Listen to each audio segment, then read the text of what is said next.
dan beliau sekarang berada di Singapura, alhamdulillah, tapi sudah bergabung bersama kita. Saya berharap banyak hal baik yang bisa kita terima dari beliau pada pagi hari ini. Assalamualaikum, selamat pagi Pak Abdul Wahab. Silakan Pak, di-unmute-kan. Oke, sudah? Oke, terima kasih Pak. Oke, ya, sudah. Bagaimana kabar Singapura? Singapura sudah ini ya Pak, herd immunity-nya sudah sangat membaik atau bagaimana Pak? Sebenarnya saya baru sampai dari Bintan ke Singapura hanya 4 hari sebelum ini. Saya di dalam keadaan kuarantin kerana mahu menuju ke vaksinasi. Dan kalau menanyakan tentang keadaan Singapura, saya cuma mendengar melalui TV ataupun mass media. Tetapi secara pribadi daripada ferry terminal Tanah Merah, saya langsung ke tempat yang dinamakan kuarantin, di hotel kuarantin. Jadi saya belum begitu lihat Singapura secara pribadi. Setelah COVID sudah hampir 1 tahun 8 bulan saya tidak pulang ke Singapura. Ini baru pertama kali saya pulang. Jadi kalau menanyakan secara pribadi mungkin saya belum begitu pasti, tetapi ternyata Singapura dalam keadaan yang agak sedikit susah sekarang ini kerana keadaan kasus di Singapura menaik tinggi. Tetapi walau bagaimanapun saya positif bahawa Singapura akan dapat menangani dengan sebaik yang mungkin kerana mereka sudah divaksinasi lebih daripada 80% dan sekarang mereka sedang membuat booster, iaitu vaksinasi ketiga untuk herd immunity yang kita nyatakan. Ya. Ya, baik Pak. Baik, semoga Bapak sehat selalu nih dalam masa karantin, menunggu bisa berinteraksi ya Pak. Itu adalah prosedur kalau kita mau masuki sebuah negara ya Pak ya. Baik, Pak Abdul Wahab, tadi ada perkembangan yang menggembirakan ya Pak, sekaligus memang menuntut kita lebih bersiap tentu dengan prokesnya gitu ya. Berarti sudah mulai akan dibuka wisatawan dari Singapura untuk memasuki Bintan, dan Bintan yang dipilih oleh pemerintah Republik Indonesia. Ini Bapak selaku yang mengelola nih yang nanti akan menerima wisatawan itu di Lago ya Pak ya. Kira-kira bisa berbagi kepada kami apa saja persiapan dan bagaimana dan kapan realisasinya, serta bagaimana pelaku pariwisata lain bisa juga mendapatkan manfaat baik dari pembukaan kunjungan wisatawan dari luar negeri ini. Silakan Pak Abdul Wahab. Ya, insyaAllah dalam semasa 10 minit yang diberikan bagi saya cuba maksimalkan apa yang bisa kita sharing. Tetapi pertama saya ucapkan terima kasih kepada Ibu Lisa ataupun AEC yang sudah mengundang kami untuk memberi sedikit untuk kita sharing ya, berkongsi bagaimana kita dapat membuka Kepri walaupun Bintan dipilih sebagai pilot project, tetapi garis besarnya kita ingin membuka Kepri selanjutnya untuk membuka seluruh Indonesia. Saya ucapkan juga, saya ingin menyapa kepada Pak Fahri, iaitu selaku konjen kita yang ada di Songkhla. Saya sudah beberapa kali juga pernah ke Songkhla. Dan juga saya ingin menyapa pada teman-teman pariwisata, maksudnya Kepala Dinas Pariwisata yang se-Kepri yang mengikuti acara ini. Ibu Lisa, kalau dibenarkan, mungkin saya ingin memaparkan sedikit video yang menunjukkan Bintan sebelum waktu COVID. Di situ di mana kita bekerjasama dengan lebih daripada 200 UMKM. Kita mengadakan yang dinamakan itu bazar ataupun pasar hujung minggu. Kalau diizinkan saya ingin menunjukkan video ini. Teman saya Madinah, please tunjukkan kita punya video dahulu sebelum kita mau buat paparan yang lain. Silakan Pak. Ya.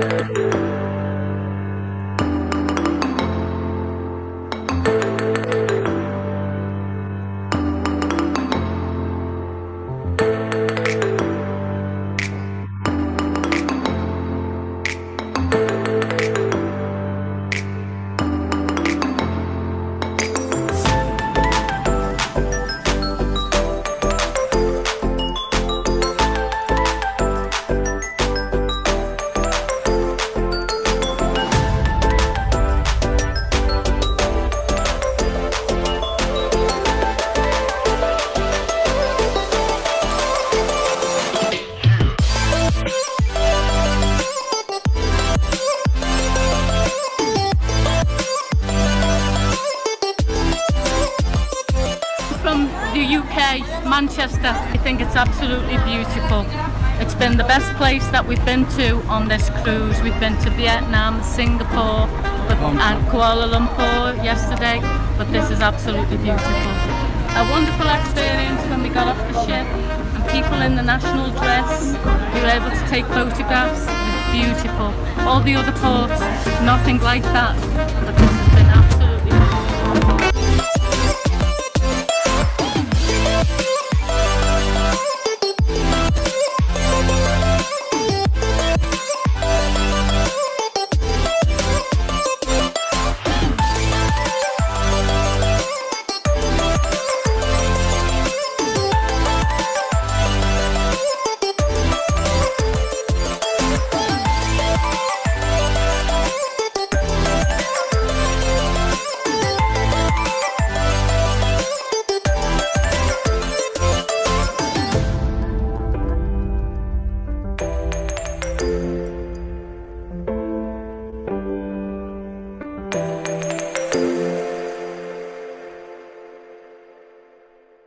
Matt, next slide, Matt.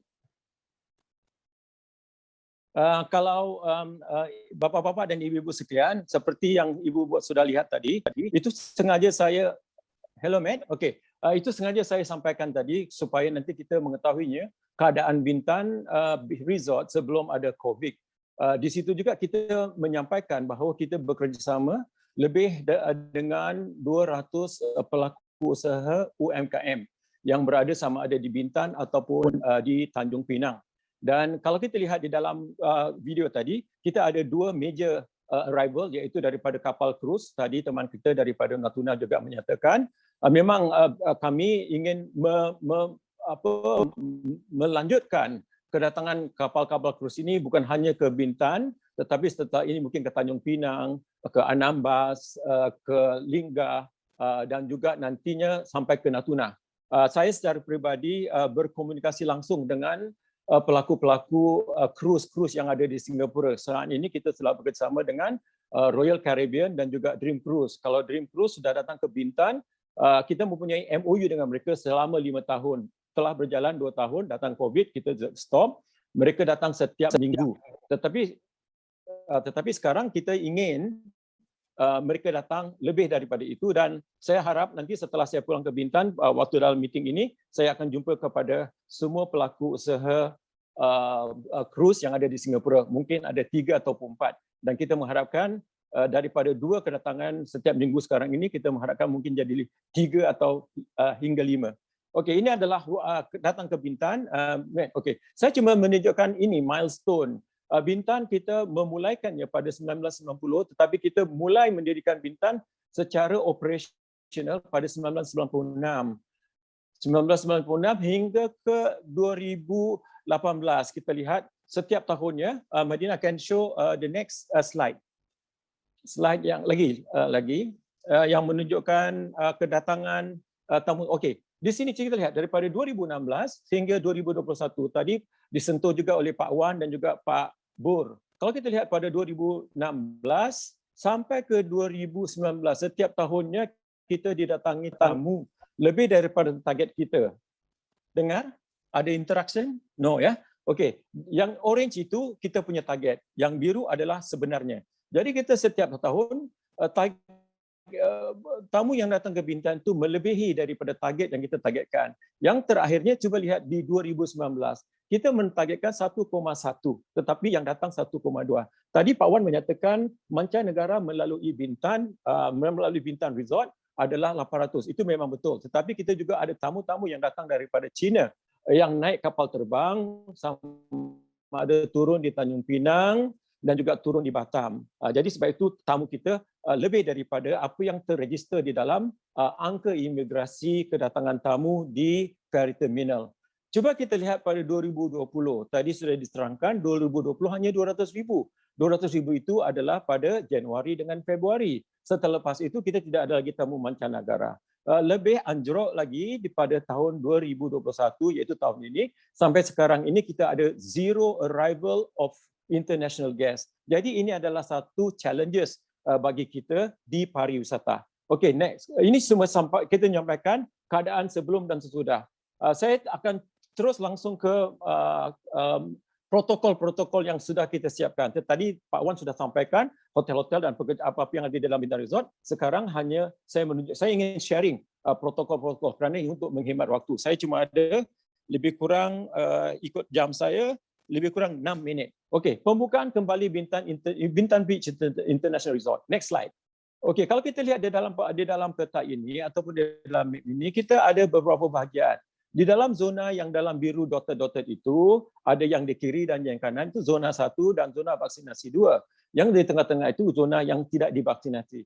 Jadi oleh kerana arahan daripada Kementerian Luar dan juga Kementerian Perekonomian, juga Kementerian Pariwisata, Bintang Resort itu dibagikan kepada beberapa bahagian. Zona vaksinasi dan zona yang tidak divaksinasi. Yang divaksinasi itu boleh didatangi oleh semua orang. Sama ada orang daripada Singapura, daripada international dan juga orang Indonesia. Tetapi kalau di zona yang non-vaksinasi, itu khas hanya untuk orang Indonesia sendiri. Kenapa kita tetap mengadakan zona non-vaksinasi? Kerana kita memikirkan di Indonesia, vaksinasi akan jalan lebih lambat daripada Singapura. Singapura sekarang sudah hampir 84% dos pertama dan dos kedua. Tetapi di Indonesia kita masih di dalam jangkauan 1 dan 2 dosnya hanya 15 hingga 20%. Dengan itu kita memikirkan pada sesiapa yang belum divaksinasi mahu datang ke Bintang Resort masih tetap bisa datang tetapi di zona non vaksinasi. Next slide. Slide berikutnya. Okey, di sini menunjukkan bagaimana bubble itu di-created, bagaimana bubble itu terjadi. Bubble kita oleh kerana tamu kita datang 90% daripada Singapura. Jadi kita menghaskan bubble ini daripada Singapura dan ke Bintang Resort sendiri.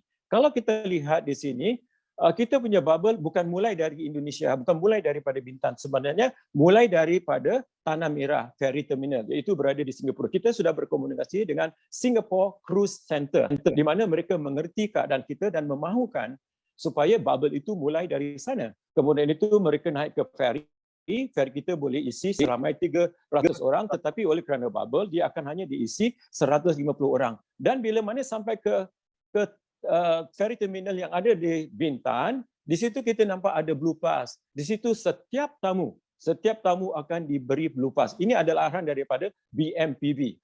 Kenapa kita harus mengadakan Blue Pass? Kerana kita harus mengadakan triple T, iaitu tracing, tracking dan juga treatment.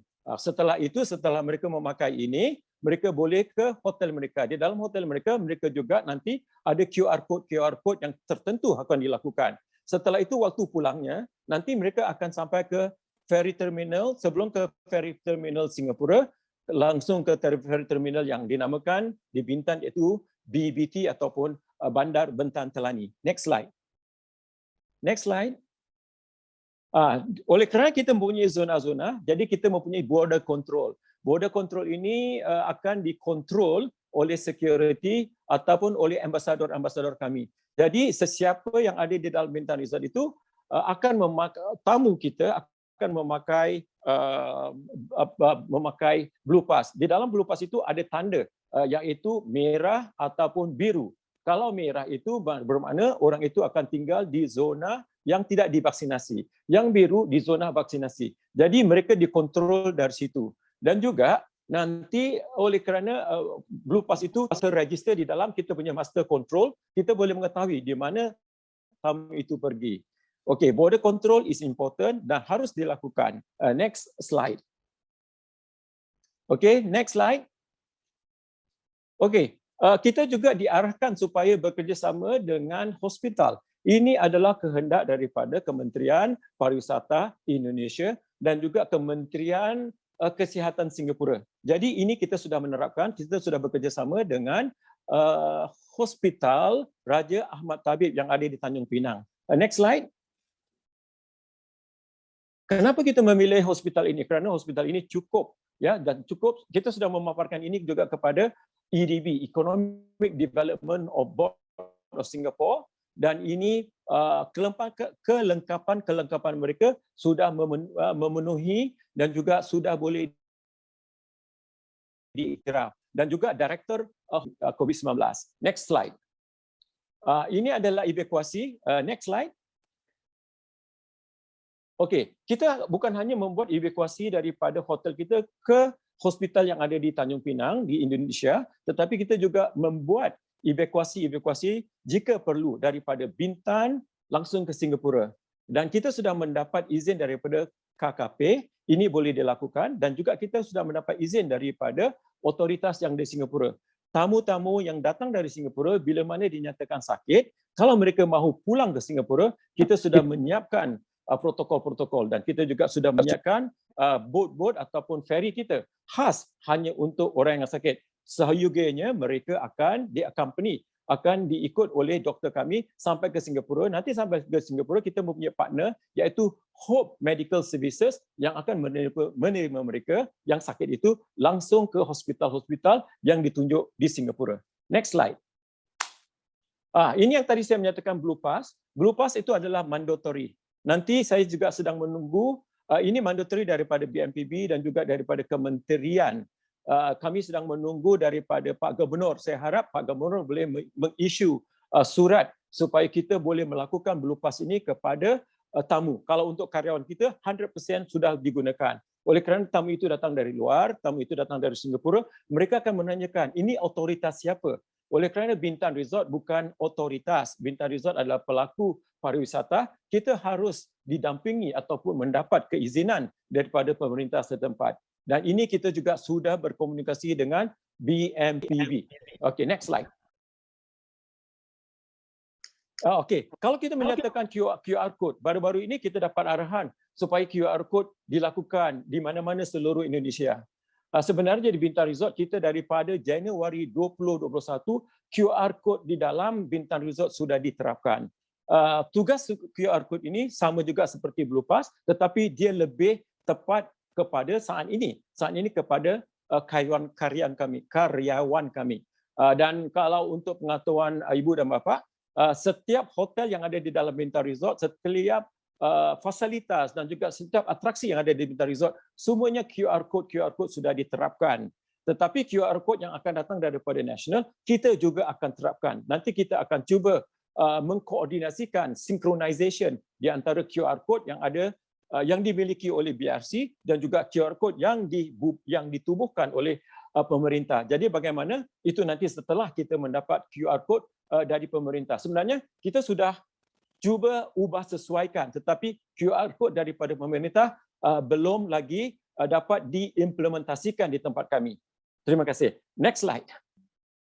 Okey, selain daripada itu, kita juga mempunyai SMS blast khas untuk karyawan kami untuk menyatakan pada mereka apakah instruksi-instruksi COVID-19 pada saat ini, pada hari ini, pada besok, supaya mereka mendapat first hand information, kejadian-kejadian ataupun nasihat-nasihat yang harus mereka taati pada setiap harinya. Next slide. Kita juga time's up. Pak Abdul Wahab, boleh karena waktu makin tipis ya, silakan. Okay, mate, just go to the last slide. Last slide. Okay, last slide. Okay, last. Okay, sebelum ini, just show one more slide. Okay, sebenarnya kita sudah mempunyai target roadmap kita, Ibu dan semua pendengar. Kita sebenarnya mahu membuka pada September. Sekarang September mungkin tidak dapat dilakukan, mungkin bukan kerana Indonesia, mungkin kerana Singapura dalam keadaan yang agak susah. Kita mentargetkan Oktober. Kenapa kita mentargetkan Oktober? Kerana kita juga mendapat tahu ataupun ada indikasi-indikasi bahawa nanti ada meeting di antara Pak Jokowi dan juga meeting di antara Prime Minister Singapura di Bintan. Jadi kita cuba membuka Bintan untuk Singapura sebelum meeting itu terjadi. Last slide. Last, yang terakhir. Ini adalah terakhir paparan saya. Di sini saya cuma ingin menyampaikan bahawa Bintan Resort sudah membuat ataupun sudah mendeklarasi Bintan Resort sudah siap dibuka dan kita mempunyai panduan-panduan strategi. Panduan-panduan strategi ini sudah kita sampaikan ke semua kementerian yang terkait di Indonesia, terutama sekali ke Menkumham. Kita meminta supaya Bintan Port boleh dibuka untuk international. Dan juga kita mempunyai threshold yang kita sampaikan kepada Singapura kalau Bintan Resort itu sudah siap dibuka, tetapi kalau kita mempunyai 1% daripada tamu yang datang dinyatakan sakit, kita akan boleh ditutup lagi untuk mengembalikan proses-proses pembersihan dan kesihatan. Dan kita sudah ada CHSE certification dan juga sudah kita mendapat certification daripada SG Clean.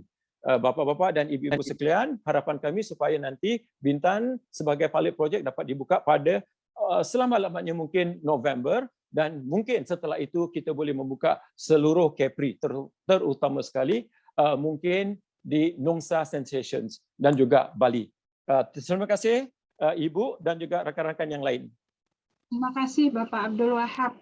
Tadi ini adalah sebuah hub baru untuk kita bagaimana dunia pariwisata bisa dibuka, tapi juga disertakan ya Pak Abdul Wahab ya, disertakan langkah-langkah antisipatif supaya kesehatan tetap terjaga. Tadi Bapak Abdul Wahab sudah menjelaskan tahapan-tahapan dan juga bagaimana strategi bekerja sama dengan rumah sakit ya, bagaimana pola-pola penjagaan, dan mudah-mudahan itu bisa mendukung pengembangan pariwisata di Provinsi Kepulauan Riau. Terima kasih Pak Abdul Wahab, sehingga nanti betul-betul realisasi bisa terjadi, tapi kesehatan bisa terjaga. Terima kasih. Nah,